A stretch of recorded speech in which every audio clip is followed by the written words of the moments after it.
Assalamualaikum warahmatullahi wabarakatuh. Innal hamdalillah nahmaduhu wa nasta'inuhu wa nastaghfiruh wa na'udzu billahi min syururi anfusina wa min sayyiati a'malina. May yahdihillahu fala mudhillalah wa may yudlil fala hadiyalah. Asyhadu an la ilaha illallah wahdahu la syarikalah wa asyhadu anna Muhammadan abduhu wa rasuluh sallallahu alaihi wa ala alihi wa ashabihi wa man tabi'ahum bi ihsan ila yaumiddin, amma ba'd. Alhamdulillah, pada malam hari ini kita melanjutkan kajian kitab Bulughul Maram min Adillatil Ahkam karya Al-Imam Al-Hafidz Ibn Hajar Al-Asqalani Asy-Syafi'i rahimahullah. Kita di hari ini pertemuan ke-139, masih di pembahasan kitab Al-Janaiz, pembahasan tentang jenazah. Kita sudah di akhir-akhir alhamdulillah pembahasan jenazah ini. Sudah di tahap pembahasan penguburan. Kita di hadits 562. Kata Al-Imam Al-Hafidz Ibn Hajar rahimahullah, wansibu alayyal labina nasban kama suni'a bi Rasulillahi sallallahu alaihi wasallam, rawahu Muslim. Walil Baihaqi an Jabir radhiyallahu ta'ala anhu nahwa wa zada wa rufi'a qabruhu anil ardi qadra shibrin wa sahahu Ibn Hibban. Kata beliau rahimahullah, dari Sa'ad bin Abi Waqqas radhiyallahu ta'ala anhu, beliau berkata, ilhadu li lahadan, buatkan untuk kuburanku lahat. Sementara kita akan sebutkan lahat itu yang bagaimana. Wansibu alayyal labina nasba, tancapkan nanti di mulut lahatnya tanah yang dikeraskan. Kalau kita sekarang kenal dengan batu bata. Kama suni'a bi Rasulillah sallallahu alaihi wasallam, sebagaimana itu dilakukan terhadap kuburan Rasulullah sallallahu alaihi wasallam, riwayat Muslim. Dan dalam riwayat Imam Al-Baihaqi dari Jabir semisal dengannya, cuman ada tambahan, dan ditinggikan kuburannya sekitar sekadar 1 jengkal. Disahihkan oleh Ibn Hibban. Riwayat ini dengan tambahan ditinggikan kuburannya, ini yang benarnya adalah dia adalah riwayat yang mursal. Riwayat yang mursal dari ucapan tabi'in yang menukilnya dari Nabi sallallahu alaihi wasallam. Adapun dari ucapan Nabi atau dari ucapan Jabir, dia adalah dhaif.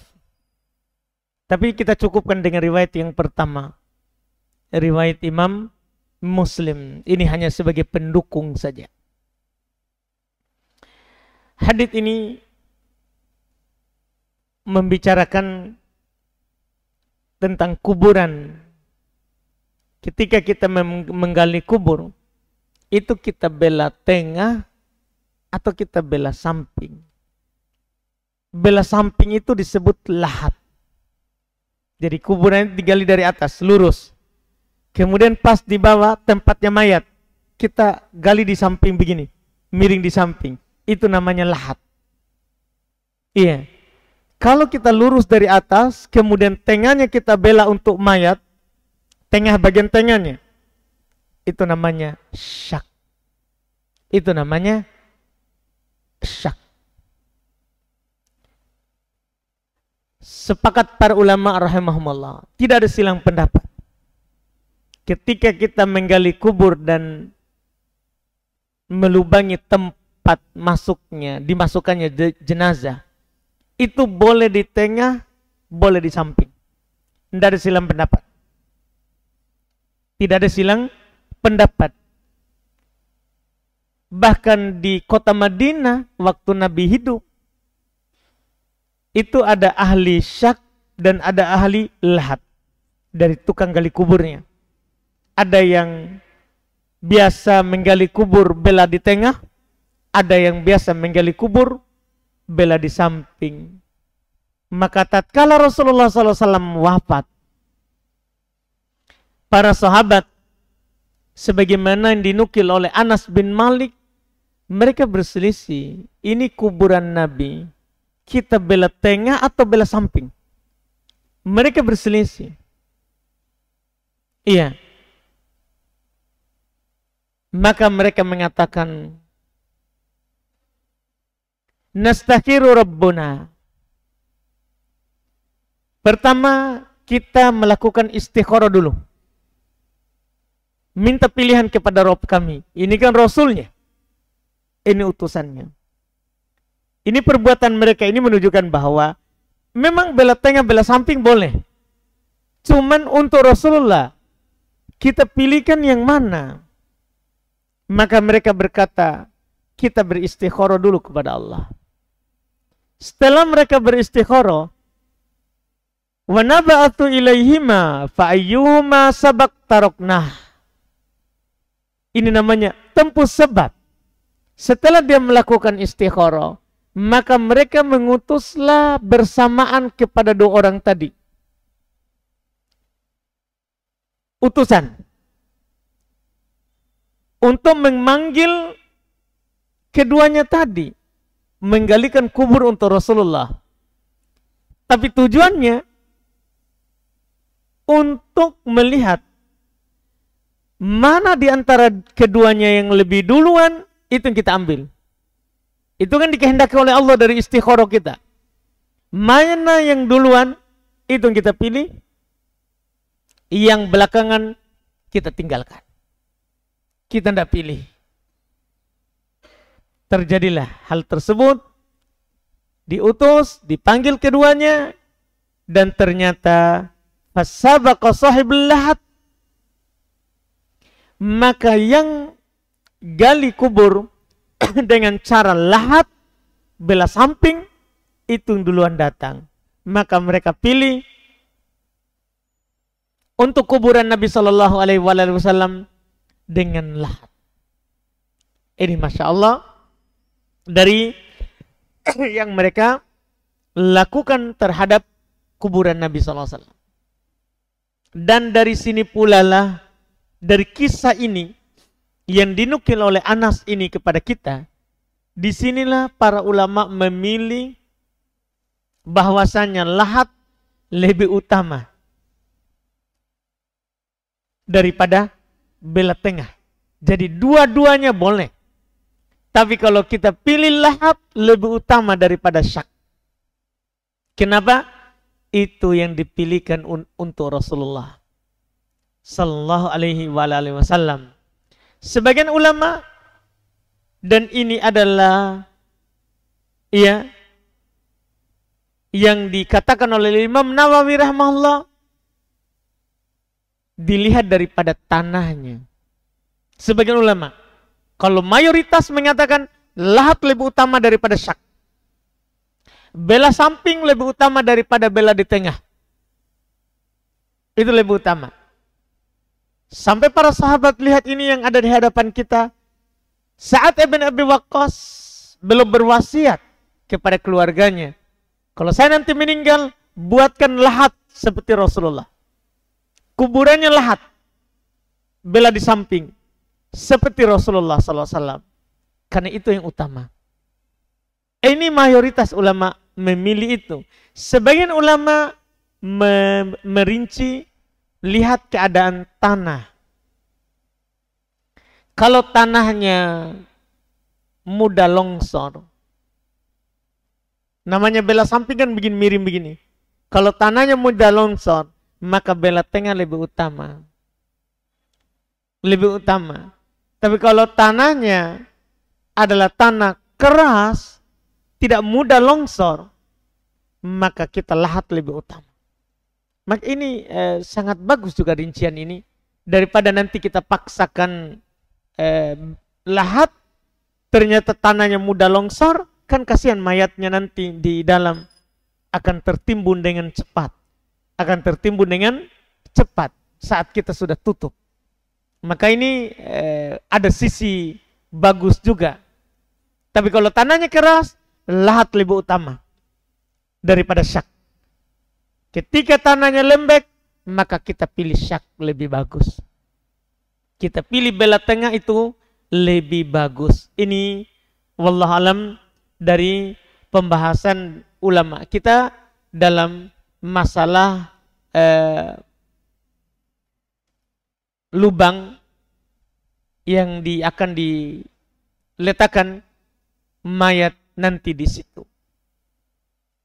Kemudian masalah kedua, dari hadits ini para ulama kita menyebutkan bahwa disunahkan di lubang mayat tadi itu ditutup dengan labinah, ditutup dengan tanah yang dikeraskan, tanah yang dikeraskan.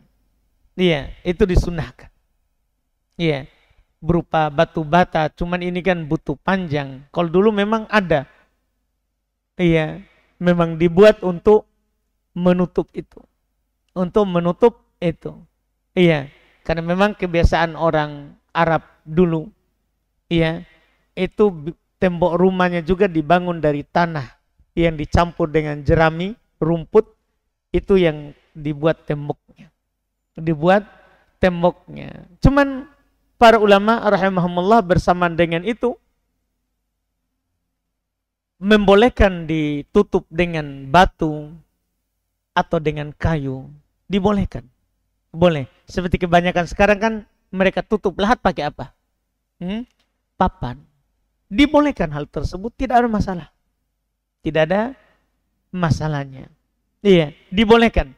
Cuman kalau ada orang yang dapat labinah, lebih bagus. Lebih bagus. Iya. Imam Ahmad dalam madhab Hanabilah, ini sebagai faedah saja, supaya nanti kita tidak heran kalau ada mengatakan makruh pakai kayu. Imam Ahmad beliau berpendapat boleh pakai kayu tapi makruh. Boleh pakai kayu tapi makruh.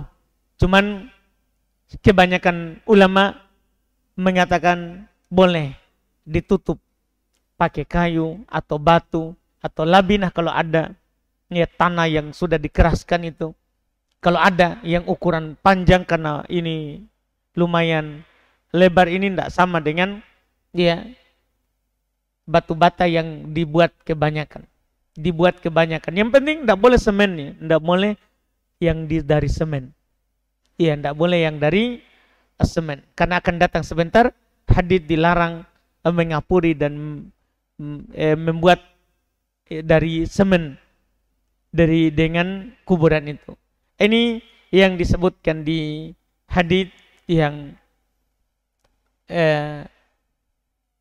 belum sebutkan ini. Cuman di riwayat yang kedua, beliau ingin menyinggung kepada kita masalah saat kita mengembalikan tanah, saat kita menutup kuburan. Itu kita jadikan bentuknya musannaman au musattahan, ini istilah bahasa Arab. Kita jadikan berpunuk atau segi empat saja. Jadi kita kembalikan tanahnya kan pasti dipastikan lebih nanti. Para ulama rahimahumullah taala mereka menjelaskan bahwa kadar tingginya tanah adalah kadar kembalinya tanah itu. Jadi kalau kita kembalikan seluruh tanah kan nanti pasti lebih. Karena dari yang kita gali tadi itu ada di bawah yang lubang. Sehingga tanahnya pasti lebih tinggi kembalinya, kan begitu. Tidak masalah kuburan itu ditinggikan sesuai dengan tanah ini yang kembali. Sesuai dengan tanah ini kembali. Tadi ada dikatakan kembalinya 1 jengkal. Cuman ini dhaif. Kembalinya 1 jengkal dhaif. Yang benarnya adalah kembalikan semua tanah tadi. 1 jengkal atau lebih, tidak ada masalah. Yang penting tanah itu yang kembali. Cuman para ulama membicarakan ketika kembali bentuknya tasnim seperti punuk onta, ya, seperti punggung onta itu, atau bentuknya musattohan, lurus. Ini dibicarakan oleh ulama madhab. Imam Ahmad, Imam Malik, Abu Hanifah, mereka menguatkan tasnim, memilih itu. Itu dijadikan tanah itu kalau kembali seperti punggungnya onta. Seperti punggung onta, bulat begini, miring. Tidak lurus. Sementara Imam Syafi'i dan para pengikutnya, mereka memilih at-tashtih yang kotak saja. Di atasnya itu lurus.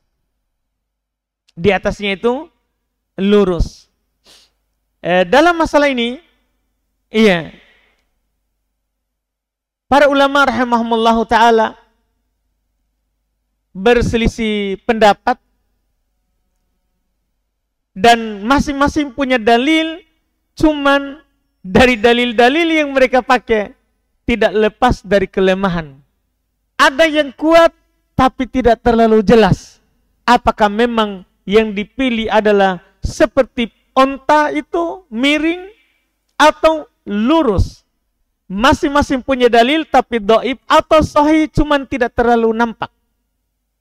Iya, makanya para ulama rahimahumullahu ta'ala mereka mengatakan boleh dua-duanya. Boleh dua-duanya. Ketika kita mengembalikan tanah kuburan, boleh kita buat miring begitu seperti punggung onta, boleh juga lurus. Cuman Al-Hafidz Ibnu Hajar rahimahullahu ta'ala belum mengatakan tsummal ikhtilaf fi dzalika ayyuhuma afdal. La fi aslil jawaz. Perhatikan ucapan Al-Hafidz Ibnu Hajar sendiri, pengarang kitab Bulughul Maram. Beliau berkata, ya, di Fathul Bari, perselisihan adalah mana yang utama, bukan masalah bolehnya. Kalau kita berbicara boleh, maka boleh ditasnim dan boleh ditasqih. Boleh diratakan lurus begini, jadi tinggi, lurus. Boleh. Boleh juga ditinggikan, dibentuk seperti, ya, punggung onta. Boleh. Cuman para ulama berselisih pendapat mana yang utama, itu saja. Mana yang utama. Kalau begitu, tidak ada masalah kalau masalah pemilihan yang utama. Tergantung mereka membicarakan dalil-dalil dalam masalah ini, mana yang lebih kuat. Tapi sudah kami katakan tadi, bahwa di dalam masalah ini tidak ada dalil yang terlalu nampak. Ada yang nampak tapi dhaif. Ada yang jelas tapi dhaif. Kemudian masalah berikutnya juga, ini mumpung kubur, di saat kuburan, masalah yang dibicarakan hukum mengubur pakai peti. Hukum mengubur pakai peti. Karena kita tidak akan ulang lagi ini masalah di bawah kubur. Di bawah kuburan ini. Para ulama rahimahumullah dalam hal ini, Al-Imam Nawawi rahimahullah bahkan menukil kesepakatan. Imam Nawawi berkata, madhabuna wa madhabul ulama kafah. Madhab kami orang-orang Syafi'iyah dan madhab ulama seluruhnya, min karahati at-tabut, makruh menguburkan dengan menggunakan peti. Iya. Bahkan Al-Imam Al-Abdari beliau berkata, la a'lamu fihi khilaf. Saya tidak tahu ada perselisihan bahwa kaum muslimin itu tidak menggunakan tabut. Tidak menggunakan peti ketika menguburkan mayat mereka. Tidak menggunakan peti dalam menguburkan mayat mereka. Iya, ini yang disebutkan ketika menguburkan mayat. Kemudian berikutnya, kata beliau, kita pindah hadis. Wali muslimin anhu radhiyallahu ta'ala anhu naha Rasulullah sallallahu alaihi wasallam ayyujassas al-qabr wa ayyaq'uda alaihi wa ayyubana alaihi. Masya Allah, kalau ini masalah jelas mungkin tidak butuh penjelasan. Kata beliau dalam riwayat Imam Muslim, darinya juga, itu dari Sa'ad ibn Abi Waqqas radhiyallahu ta'ala anhu, beliau berkata, Rasulullah sallallahu alaihi wasallam melarang untuk yujassas al-qabr, untuk mengkapuri kubur. Mencetnya, orang dulu kan kalau cat pakai kapur, yang dulu yang putih itu yang, iya, dilarang untuk mencat kubur. Wa ayyaquda alaihi, dilarang untuk duduk di atas kubur. Ini hati-hati, orang juga kadang ziarah kubur pergi duduk, ziarah kubur berdiri. Tidak boleh kita duduk.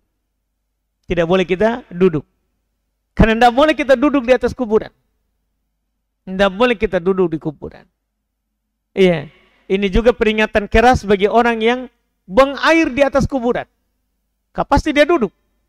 Sudah kesalahan dia buang air, bagaimana kalau dia punya rumah di beraki? Di beraki, tentunya naudzubillah, tidak ada orang suka. Ya, tidak ada orang yang suka. Maka hak orang muslim yang hidup dan yang meninggal sama. Adalah sama. Itu tidak dibolehkan untuk duduk di atasnya. Wa ayyubna alai, dan juga dilarang untuk dibangun di atasnya. Ini yang perlu ini. 3 larangan Nabi yang dinukil oleh Sa'ad bin Abi Waqqas. Dilarang mencat, dilarang duduk, dilarang membangun. Dan kata para ulama, al-aslu fin nawahi at-tahrim. Asal dalam larangan adalah menunjukkan haramnya. Asal dalam larangan menunjukkan haramnya. Iya, bahkan banyak sekali dari ulama rahimahumullah menjelaskan bahwa hadits ini adalah hadits yang menunjukkan haramnya 3 perkara ini. Haram duduk di atas kuburan, haram membangun di atas kuburan, haram kita menyemer, ya, mencat, mengapuri kuburan. Haram. Ini yang perlu kita perhatikan. Iya, yang perlu kita perhatikan. Disebutkan oleh para ulama rahimahumullahu ta'ala, ya, haramnya hal itu karena sangat jelas haditsnya. Dan ulama-ulama sekarang lebih banyak ya yang berfatwa, karena sekaranglah muncul cat kuburan. Kalau membangun dari dulu, kalau membangun kuburan, bahkan kebiasaan orang jahiliyah bangun kuburan. Makanya ketika Nabi menaklukkan Makkah, beliau utus Ali bin Abi Thalib untuk meratakan kuburan-kuburan yang dibangun. Sehingga tidak ada kuburan di Makkah dan Madinah yang dibangun sedikit pun. Hanya kembali tanah. Nabi melarang hal tersebut. Dan larangan ini menunjukkan faedah pengharaman. Di masa kita sekarang ini, lebih banyak ulama yang mengingatkan. Semua ulama berfatwa akan haramnya. Syekh Al-Albani keras dalam hal ini. Haram membangun kuburan, haram duduk di atas kuburan, haram mencat kuburan. Iya. Syekh bin Baz juga sama berfatwa dengan fatwa yang sama. Syekh Ibnu Utsaimin memfatwakan dengan fatwa yang sama. Syekh Mukbil memfatwakan dengan fatwa yang sama. Semua ulama sekarang ini murid dari 4 orang itu. Murid dari 4 orang tadi. Hampir seluruh ulama sekarang ini yang ada itu murid. Ini disebut imam 4 zaman ini. Iya. Syekh Ibnu Utsaimin Syekh bin Baz, Syekh Mukbil, Syekh Al-Albani rahimahullah, semuanya membicarakan akan haramnya mencat kuburan, membangun di atas kuburan, dan duduk di atas kuburan. Duduk di atas kuburan. Ini yang harus kita arahkan pandangan kita ke situ. Ya. Bahkan yang perlu kita perhatikan, ada faedah yang saya mau kasih tahu. Kan kebanyakan kita ini di Indonesia kan mengaku madhab Syafi'i. Ini sebagai faedah saja. Iya. Sebagai faedah saja. Imam Syafi'i rahimahullah, iya, itu secara nas menjelaskan haram mencat kuburan dan membangun di atasnya. Imam Syafi'i. Jelas sekali nas dari beliau, iya, akan haramnya melakukan hal tersebut. Iya.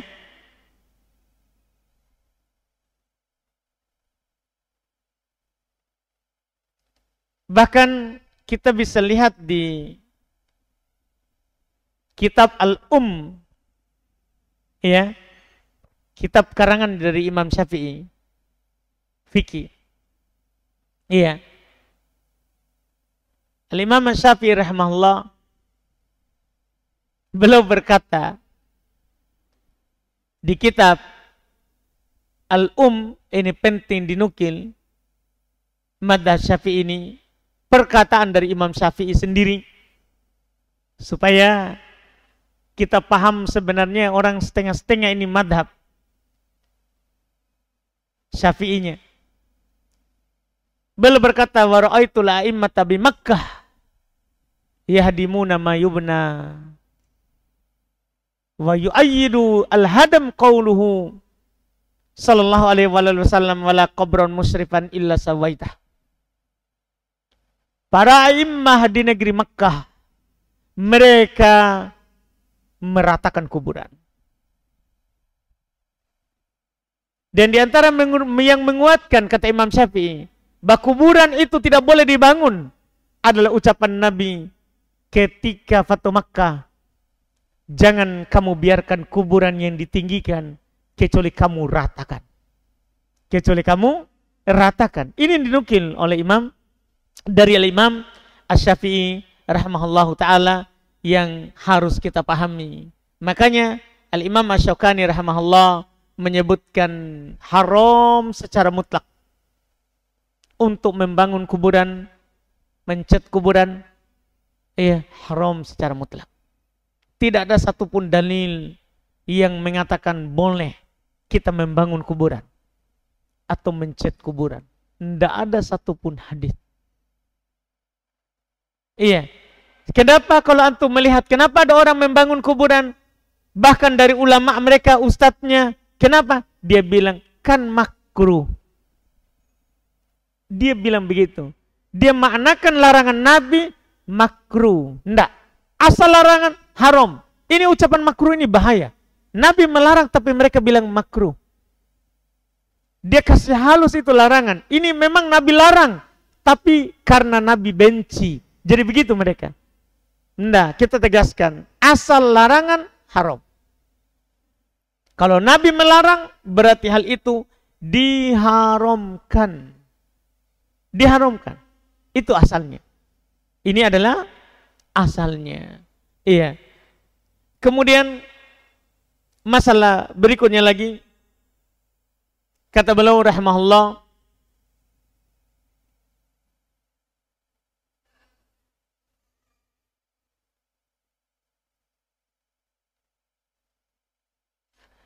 wa an Amir, masih di kuburan ini ya, masih masalah kuburan, ringan saja insyaallah, kita baca saja. Insyaallah mudah. Wa an Amir ibn Rabi'ah radhiyallahu ta'ala anhu qala anan Nabiy sallallahu alaihi wasallam shalla ala Utsman ibn Mad'un. Masyaallah, sahabat beliau yang sangat beliau juga cintai. Wa atal qabr fahatha alaihi thalath hatayatin wa huwa qa'im, rawah Darqutni. Kata beliau dari Amir bin Rabi'ah bahwa Nabi sallallahu alaihi wasallam mensolati jenazahnya Utsman ibn Mad'un. Ya, saudara beliau sangat cinta kepadanya. Bahkan saat beliau kuburkan, beliau kasih tanda kuburannya. Kan boleh kasih tanda kuburan. Beliau bilang supaya saya tahu ini kuburan saudaraku. Ini adalah kuburan saudaraku. Boleh kasih tanda, Pak. Jadi bedakan kasih tanda sama chat. Kasih tanda kuburan boleh. Supaya kita tahu ini kuburannya siapa. Dibolehkan, tidak ada masalah. Nah, sekarang ini ada masalah masalah kuburan. Dari Amir bin Rabi'ah beliau berkata bahwa Nabi SAW mensolati jenazahnya Utsman bin Mad'un wa'atal qabr, dan beliau datang mengantar ke kuburannya. Saat dikuburkan, hasa alaihi thalath hasayat wa huwa qa'id. Beliau ikut memasukkan tanah 3 kali dalam keadaan berdiri. Ikut mendorong tanah 3 kali dalam keadaan beliau berdiri. Rawahu Daruqutni, diriwayatkan oleh Imam Ad-Daruqutni. Cuman hadits ini dalam riwayat Imam Daruqutni, dan beliau sendiri mengatakan ini hadits dhaif jiddan, palsu, lemah sekali. Kenapa? Di dalam sanadnya ada rawi bernama Al-Qasim bin Abdullah Al-Umari, matruk, haditsnya dibuang, ditinggalkan. Sehingga ketika seorang datang menguburkan kuburan, apakah disunahkan dia juga ikut memasukkan tanah walaupun 3 kali? Dengan dhaifnya hadis tadi, tidak harus. Tidak harus. Iya, yang penting kita sudah mengantarkan jenazah sampai dikuburkan, kita sudah dapat 2 qiraat. Sebagian ulama yang mensahihkan hadis tadi, mereka mengatakan sunnah. Paling sedikit kita mendorong tanah 3 kali, 3 begini, 3 genggaman. Bagi yang mensahihkan hadis tadi. Tapi karena itu dhaif, maka kita tidak boleh bangun ucapan sunnah di atasnya. Ucapan sunnah di atasnya. Iya. Kemudian berikutnya lagi, kata beliau rahimahullah, wan Utsman, ya, sebagai faedah, Utsman ibn Mad'un ini sahabat Nabi dari Mekah, dan istrinya Utsman ibn Mad'un inilah yang menawarkan Nabi SAW untuk menikah setelah meninggal istrinya Khadijah. Yang bahkan dialah apa namanya istilahnya, macomlangnya, pengurusnya, istrinya Utsman ibn Mad'un, ya, yang bernama Khawla bintu Hakim. Khawla bintu Hakim, istrinya ini sahabat. Ketika belum melihat Rasulullah banyak diam di rumah, ya, tidak urus dirinya, dan datang bertanya kepada Rasulullah, saya melihat kamu seperti orang yang tidak terurus lagi. Beliau katakan, ya kan sudah meninggal ibunya anak-anak. Maka dia menawarkan kepada Rasulullah, ala tazawwaj, maukah kamu untuk menikah? Saya punya 2 calon untukmu, janda, gadis. Itu yang beliau tawarkan di tahun ke-10, akhir-akhir tahun ke-10. Sebelum bulan Ramadan. Sebelum bulan Ramadan.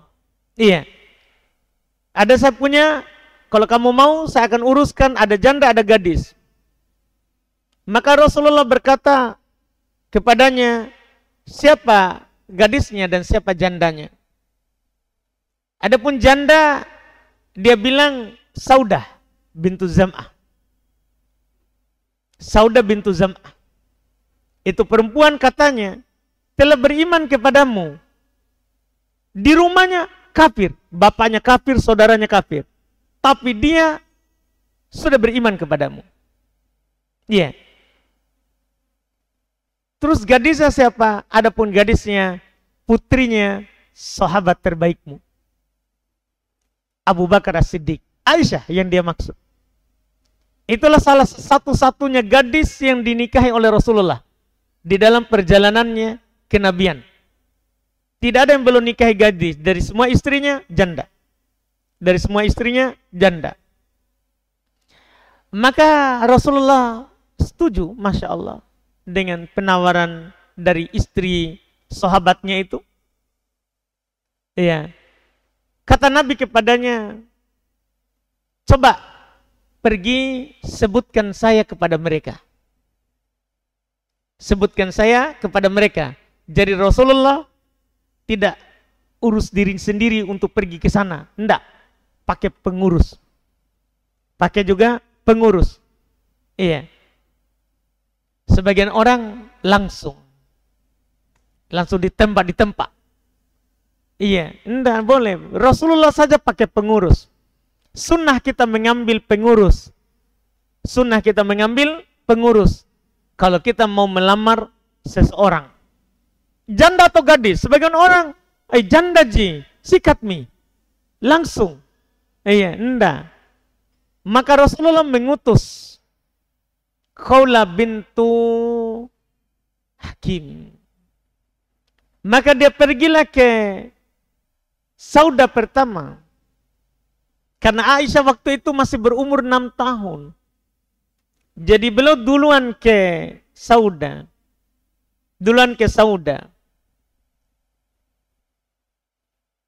Dia bilang, ada berita baik. Ini sebagai kabar gembira saja penutup majelis ini ya. Supaya tidak ngantuk-ngantuk. Karena orang kalau bicara nikah dan janda langsung bola matanya. Iya, karena saya lihat langsung semangat semua ini. Tadi kayak kurang semangat. Tapi pas janda langsung tegang semua saya lihat. Iya. Jadi ini sebagai penutup ini ya. Mumpung lewat ini Uthman bin Mad'un. Saya langsung teringat itu kisah. Iya, teringat itu kisah. Jadi langsung dia utus Khawla. Khawla Masya Allah wanita cerdas. Peduli kepada teman dari suaminya. Dia pergi datangi Sauda. Dia katakan, dengarkan, berkah apakah yang mendatangimu ini? Jadi langsung dia bilang begitu dari awal. Iya. Beginilah orang yang sebagai pengurus. Jangan sebutkan kejelekan yang mau melamar. Jangan langsung, miskin ini kasihan, tidak ada mempanainya. Nah, sebutkan dulu kebaikannya. Iya, jangan langsung, berkah apa ini yang masuk kepadamu? Jadi Sauda langsung, apa itu? Iya, berkah apa kamu maksud? Saya diutus oleh Rasulullah melamarmu. Iya. Dia bilang, Masya Allah, dia langsung ngomong begini, wadid itu lebih dari cinta, lebih dari suka. Iya, saya sangat suka. Cuman dia bilang, lewati dulu bapakku di dalam. Karena bapaknya masalahnya masih kafir. Masih kafir. Saudaranya masih kafir, cuman saudara-saudaranya, takdirnya saudaranya itu lagi pergi haji. Karena mendekati bulan haji, mereka lagi pergi haji. Bapaknya tinggal di rumah. Ini namanya takdir. Lewati dulu bapakku. Langsung dia masuk, perempuan berani ini. Khawla. Masuk ke bapaknya Sauda. Dia salam kepadanya dengan salam jahiliyah. Dengan salam jahiliyah. Iya. Dia bilang, dia tanya, siapa ini? Dia bilang, Khawla. Kenapa? Apa urusanmu ke sini? Saya diutus oleh Muhammad. Dia tidak bilang Rasulullah, karena dia tidak akui Rasulullah. Kafir bapaknya. Kafir bapaknya. Iya. Saya diutus oleh Muhammad. Ingin melamar putrimu. Ini orang, dia bilang kupun karim, pelamar yang mulia. Jadi dari awal dia sudah ngomong begitu, padahal dia kafir. Ini namanya takdir. Takdir itu dimudahkan. Utus saja dulu utusan tak. Iya. Kalau jodoh dimudahkan. Iya. Bismillah ya. Tadi kuliah kopi-kopi di situ. Iya. Urus mikir dulu. Iya. Jadi langsung masih kafir. Dia bilang, suruh dia datang. Langsung bapaknya bilang, suruh dia datang. Ya, sudah Nabi kita datang, nikah. Nikah. Hiduplah bersama. inilah wanita pertama yang Nabi nikahi setelah meninggal istrinya. Dan Nabi hidup bersamanya di Mekah, di atas kesusahan. Di atas kesusahan. Dan Nabi juga tidak duakan dia, seperti Khadijah, kecuali nanti setelah di Madinah.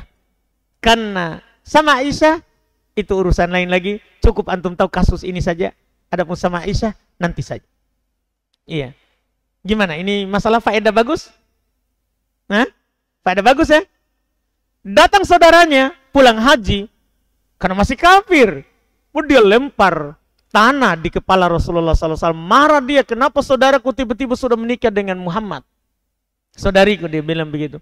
Cuman alhamdulillah dia setelah itu masuk Islam. Dan dia mengatakan, konyol sekali saya melempar waktu itu. Maksudnya bodoh sekali saya. Dia menyesal. Itulah kejadian yang paling dia sesali dalam hidupnya. Dalam hidupnya. Ini Masya Allah, disinilah kita bisa pahami juga dari kisah itu saya ambil bahwa kadang itu kita benci seseorang, nanti suatu saat kita akan cintai. Kadang kita cintai juga seseorang, nanti suatu saat bisa kita benci. Makanya kalau kita tidak suka, sewajarnya saja.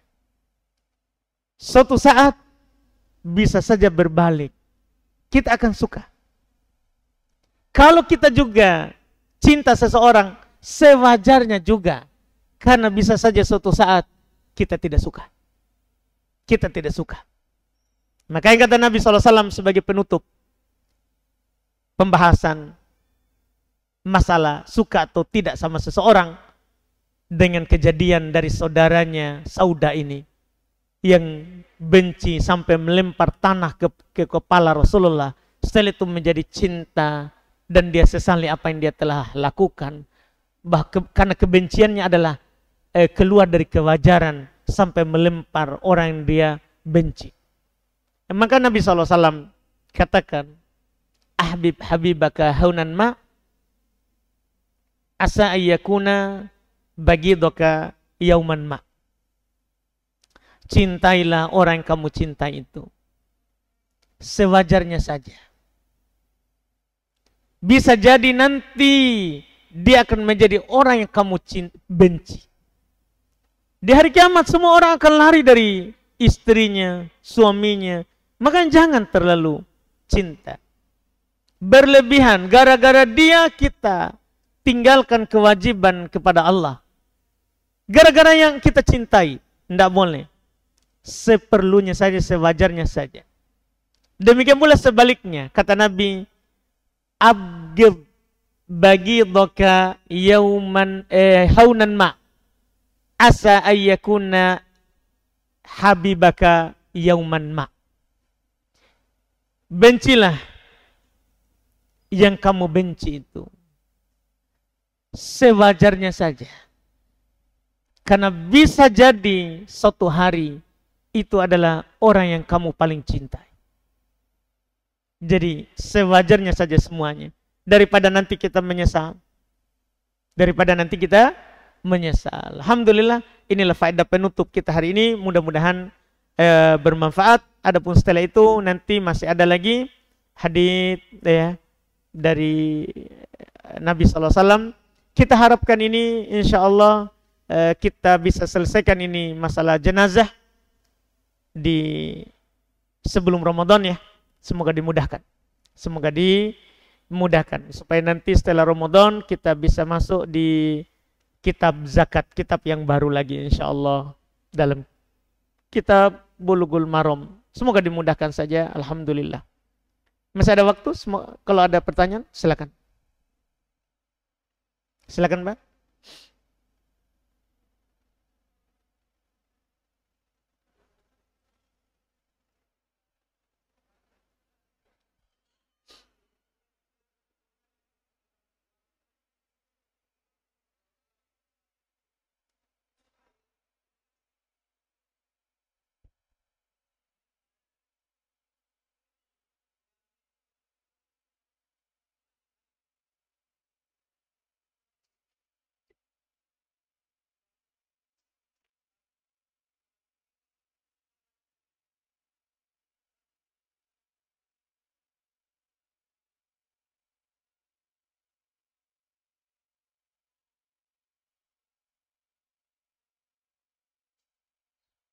Baik. Pertama seharusnya ya, ketika kita gali kubur dan dapat air, kita pindah. Ada sahabat dikuburkan dan kuburannya ada mata air, keluar terus air. Maka diangkat jenazahnya dan dipindahkan. Seharusnya kalau kita, apalagi kita baru gali, seharusnya kalau kita dapat air, seharusnya dipindah kubur. Seharusnya Pak. Iya, itu yang dilakukan. Tapi kalau memang kita harus kubur di situ, boleh kita pakai terpal. Penahan airnya dibolehkan. Karena maslahat namanya. Karena maslahat. Kita Pak, gimana kalau kita direndam di air? Enak ya? Kan begitu saja. Kan kita saja saat memandikan mayat, kan kita hati-hati di lubang telinganya, kita hati-hati di lubang hidungnya, kita hati-hati di mulutnya. Kenapa? Masuk air. Kasihan kan masuk air di mayat. Maka kita, tapi kalau memang dipaksakan dikubur situ, boleh kita pakai terpal di dindingnya. Di dindingnya. Kan tidak bisa kita semen. Kan tidak boleh. Maka boleh kita pakai terpal. Tapi kalau kita pindah kuburan, lebih bagus. Jangan sampai kita berkeras di kuburan keluarga, tapi keadaannya begitu. Sebagian orang kadang keras sekali. Orang Makassar bilang apa? Kak Doroki. Ya. Tidak mau sekali kasih pindah, padahal itu membahayakan. Kasihan mayat. Seharusnya, ya, seharusnya yang dilakukan adalah ketika gali kubur dan di situ ada air, pindah. Tidak ada masalah kita tunda penguburan karena maslahat mayat. Saya ulangi, tidak masalah kita tunda penguburan untuk maslahat mayat. Tidak ada masalah. Seperti itu, Pak. Baik, pernah ada kasus di kampung ana, jenazah dimandikan atau dibersihkan dulu malamnya, kemudian besok paginya baru dimandikan oleh ustadz. Bagaimana hukumnya ustadz? Maksudnya hanya dibersihkan ya, dimandi salah ya. Cerita biasanya orang begitu. Kalau dia meyakini bahwa sunnah mandi salah sebelum mandi benar, tidak boleh. Tapi kalau hanya sekadar menghilangkan bau-bau yang tidak sedap misalnya, tidak ada masalah. Tidak ada masalah. Misalnya hanya disiram badannya dulu, tidak ada masalah. Dibolehkan. Wallahualam. Pertanyaan terakhir, apakah menutup jenazah kayu diganti dengan tegel juga terlarang? Ya iyalah Pak. Tegel di situ ada dalam kurung sini 60 kali 60. Dilarang Pak. Iya, kain kapan saja dilarang bermahal-mahal. Kan itu akan rusak dengan cepat. Akan rusak dengan cepat. Apalagi di keramik, di bawah. Tidak dibolehkan. Iya, tidak dibolehkan hal tersebut. Wallahualam. Kita cukupkan. Alhamdulillah. Subhanaka hamdik. Asyhadu an la ilaha illa anta astaghfiruka wa atubu ilaik. Assalamualaikum warahmatullahi wabarakatuh.